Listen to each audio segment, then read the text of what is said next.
seorang penyidik profesional yang dididik oleh negara mempercayai kesurupan sebagai landasan untuk pengambilan keputusan.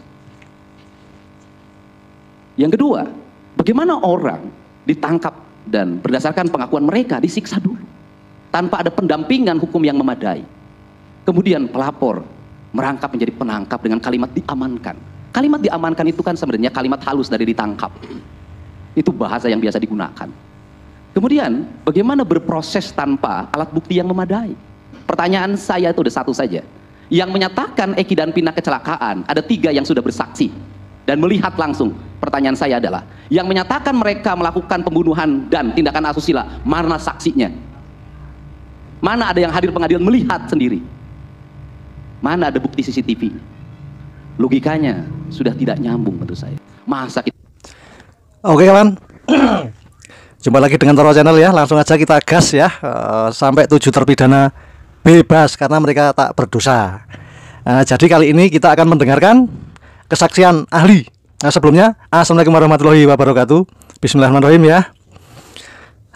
Selanjutnya kita saksikan pernyataan Deddy Mulyadi sebagai saksi ahli di persidangan PK 6 terpidana tak berdosa. Semoga lekas bebas ya.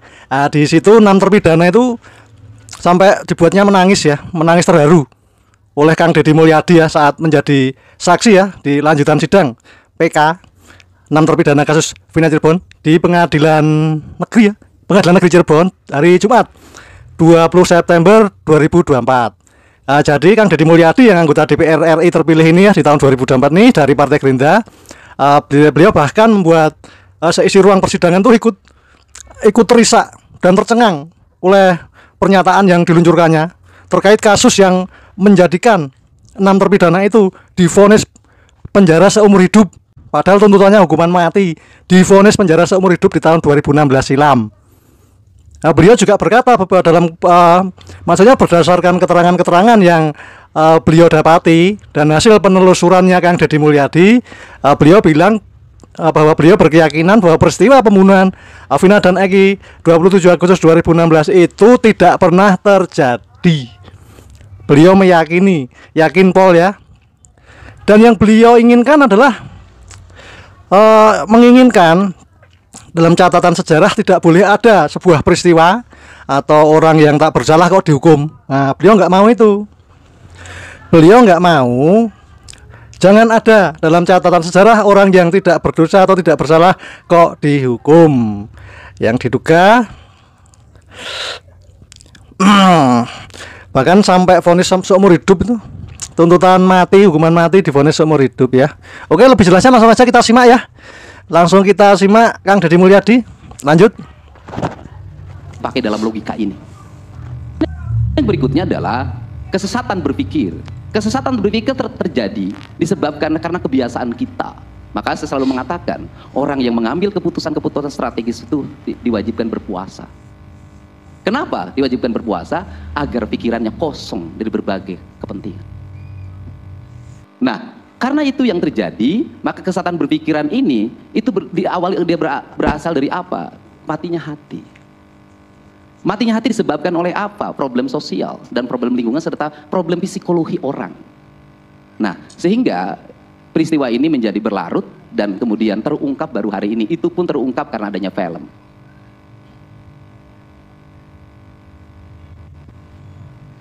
Dan menjadi ramai lagi karena PG ditangkap. Baik saudara saksi, jawaban saudara saksi sangat normatif, tapi realistis. Saya ingin menanyakan pada saudara saksi, tadi saudara saksi mengatakan ada 3 orang yang melihat para pemohon pada saat peristiwa ada menginap di rumah anak Pak RT Pasren. Pertama. Yang kedua, ada saksi yang melihat adanya kecelakaan tunggal.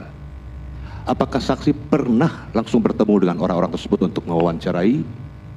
Baik, yang disebut dengan pertentangan kan begini, pada waktu penangkapan Peggy kan dibebaskan di peradilan, di pra-peradilan. Artinya bahwa satu DPO itu sudah dinyatakan gugur oleh pengadilan.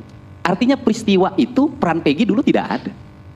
Setelah itu Dani dan Andi itu juga dibatalkan. Padahal mereka memiliki peran penting. Kalau ketiga orang ini sudah dianggap tidak ada dalam kasus ini, berarti peristiwa pembunuhan tidak ada, diangkut tidak ada, asusila nggak ada. Kan harusnya punya logika dong. Masa kita bertahan pada sesuatu yang kita bantah sendiri? Terus kemudian, apakah saya mewawancara? Saya mewawancara mereka, bertanya pada mereka. Mereka meyakinkan pada diri saya. Mereka menyatakan siap bersaksi, memberikan pernyataan di notaris, siap dituntut di muka pengadilan kalau dia bersalah atau berbohong. Pertanyaannya, mungkinkah orang awam yang hari ini bekerja punya tanggung jawab keluarga mengorbankan dirinya kemudian berbohong, kemudian besok dipenjara karena kesaksian palsu? Tidak mungkin. Berarti apa yang sampaikan dia yakini kebenarannya. Baik, saudara saksi. Satu hal lagi yang terakhir saya ingin pertanyakan. Tadi saudara saksi yang terakhir saya tangkap menyatakan peristiwa asusila atau dalam kurung pemerkosaan tidak pernah terjadi. Kalau kita melihat dari hasil visum et repertum, memang dinyatakan ada cairan tertentu, tapi tidak pernah diperiksa DNA dari cairan itu milik siapa. Sehingga untuk meyakinkan masyarakat siapa yang melakukan asusila itu, seharusnya dilakukan tes DNA. Tapi tes DNA itu tidak pernah dilakukan sampai sekarang. Ada yang menyatakan lebih dari 10 hari sudah terhapus dan sebagainya. Orang yang sudah berpuluh tahun bisa tes DNA dari gigi, dari rambut. Karena kami pernah belajar tahun 80-an di Fakultas Hukum. Namanya ilmu kedokteran kehakiman. Semua kami dapatkan itu. Tetapi logika karena tidak pernah dites DNA. Tetapi sampai sekarang pun tetap diyakini baik oleh penuntut umum, oleh hakim yang mengadili bahwa terjadi peristiwa asusila. Bagaimana menurut saksi? Kalau menurut saya kan logika sosialnya sederhana kok. Kita ini pernah muda, saya biasa ngasuh anak-anak muda.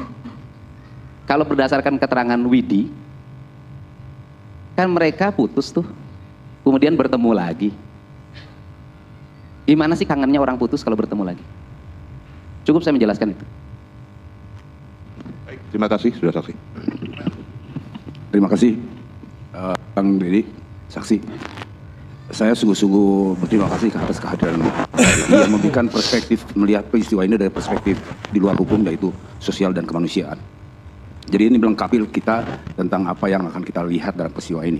Pertanyaan yang ingin saya sampaikan kepada saksi adalah, sejak kapan Pak Dedi itu saksi memiliki kepedulian kepada hal-hal yang kemanusiaan, dan sampai kapan itu? Terima kasih, Pak. Ya, saya bertindak kemanusiaan sudah sejak kecil, Pak. Bukan baru hari ini. Saya kuliah membiayai sendiri, ya sebenarnya nggak boleh bercerita begini. Saya kuliah membiayai sendiri, jualan bala-bala, Pak. Tapi saya punya anak asuh, Pak. Saya jadi anggota DPR, saya konsen pada sosial. Saya jadi wakil bupati, konsen pada sosial. Cuma bedanya waktu itu belum ada rekaman, belum ada video. Sehingga terdokumentasikan itu setelah saya Bupati periode kedua itu pun tidak terlalu konsen dan direkam betul dan didokumentasikan setelah saya jadi anggota DPR, karena itu kebutuhan agar masyarakat melihat bahwa anggota DPR itu ada kerjanya, ada produksinya. Jadi kalau lihat konten sejarah kehidupan saya, konsen terhadap masalah sosial bukan hal baru. Nggak tahu sudah berapa deh yang dibantu. Dan urusan hukum seperti ini juga bukan hal baru. Sudah banyak yang saya bantu. Saya punya pengacara di Purwakarta yang khusus menangani kasus-kasus sosial. Sampai hari ini saya punya, yang saya biayai untuk menangani orang-orang miskin yang berperkara. Baik, terima kasih saudara saksi. Tadi saudara saksi sudah sampaikan. Sekali lagi, saya mengetuk pintu hati kita semua yang hadir dalam ruangan ini. Janganlah tegar tengkuk, janganlah mengeraskan hatimu, karena nanti Allah Subhanahu wa Ta'ala yang akan berperkara dengan kalian. Baik pribadi, keluarga kalian, istri, anak, suami akan mendapatkan. Terima kasih. Cukup ya? Baik, saya kira cukup. Ya, terakhir ya, Pak. Ya, terakhir. Silakan, Pak. Oke, saksi, untuk mempersingkat, saya langsung ke pertanyaan aja. Tadi saksi menyatakan ada peristiwa kesurupan. Mungkin bisa dijelaskan siapa yang kesurupan, karena saya lihat di podcast saksi juga bertemu dengan 2 orang yang menceritakan tentang peristiwa tersebut, dan apa kaitannya dengan perkara ini? Iya, ya kesurupan tuh Linda, dan saya tuh orang yang sampai hari ini nggak percaya tuh kesurupan. Orang kesurupan tuh ada problem psikologi, dan Linda itu ada problem psikologi. Problemnya adalah sejak kecil ditinggalkan oleh bapaknya.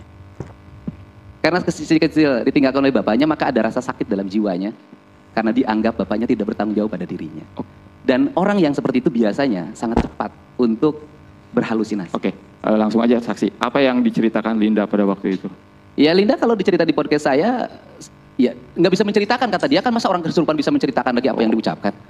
Terus ada yang lain nggak yang melihat orang si Linda kesurupan? Ya Linda itu kesurupan direkam oleh kakaknya Vina. Oke, Linda kesurupan direkam oleh kakaknya Vina. Kemudian selanjutnya? Ya walaupun dari sisi logika nggak masuk akal. Oke. Kenapa? Karena jarak dari rumah kakaknya Vina ke Linda 20 menit. Masa yang kesurupan nunggu lu direkam? Oke, rekaman itu kemudian dikemanakan sama kakaknya Diserahin ke Marliana ya namanya? Diserahin ke Ibtu Rudiana. Oh, rekaman Linda tersebut Diserahin diserahkan ke Ibtu kepada Rudiana. Rudiana. Nah, setelah berdasarkan keterangan mereka, siapa nama kakaknya Vina tuh? Saya nggak tahu namanya. Nggak ada Yang ya? tahu kakaknya Vina aja. Oh, kakaknya. Setelah diserahkan ke Rudiana, dia apakan itu rekaman itu? Ya mungkin menjadi salah Ber- satu bahan kecurigaan. Sehingga- Artinya setelah Rudiana menerima rekaman, turun melakukan penyelidikan Iya. berdasarkan keterangan mereka. Iya. Oke, cukup yang mulia. Cukup ya? Ya, menekankan saja sedikit. Jadi saudara saksi bahwa semua persoalan ini, kegaduhan ini, kejanggalan ini semua, karena menurut saksi didasari oleh Mystic Crime Investigation. Ya, apakah menurut saksi seperti itu? Iya, menurut saya pertama ada landasan mistik yang dijadikan dasar dan itu bertentangan dengan prinsip-prinsip hukum modern. Yang kedua juga ada emosi. Emosi apa? Satu, emosi yang membakar saudara Aep karena pernah digerebek oleh terpidana. Karena temennya bawa perempuan ke tempat kosnya. Itu menimbulkan dendam dan Aep sendiri menyatakan dendam di wawancara saya. Dan kemudian yang kedua, ada juga kemarahan yang dialami oleh Pak Rudiana atas meninggal anaknya. Kan api bertemu api itu bisa membakar. Sehingga kalau orang sudah dibakar oleh rasa emosi, akal sehat hilang, hati nurani mati. Makanya menurut saya tidak boleh seseorang yang punya kuasa menangani sebuah perkara yang melibatkan keluarganya. Karena logika dan hatinya tidak akan bekerja. Yang bekerja adalah emosi. Makanya saya tadi ditanya oleh hakim, apakah ada kaitan saudara dengan terpidana?